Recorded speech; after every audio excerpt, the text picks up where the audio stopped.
John, you've got this amazing team of folks around the country who are going out, who are investigating these election irregularities. Could you give our viewers an update on where we're at? You bet. So I think we've made 3 tiers of progress already in the first 5 days since we launched this. Tier 1 is, answer the question, were rules changed for voting?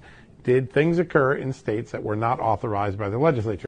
We have in Michigan, Pennsylvania, and Wisconsin concrete examples of voting procedures, voting counting procedures, voting ballot curing procedures being changed by unelected bureaucrats without the authority of the legislature. So we've answered that question in great detail. Some of the lawsuits that came out today cite that reporting, cite those memos in their challenges to these various state practices.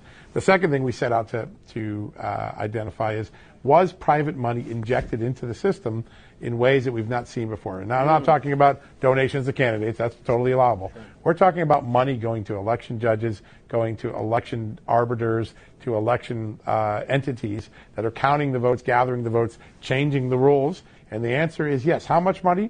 At least $350 million. Where did it come from? Mark Zuckerberg's checkbook, the founder of Facebook. How did it get administered? Through a group called the Center for Tech and Civic Life.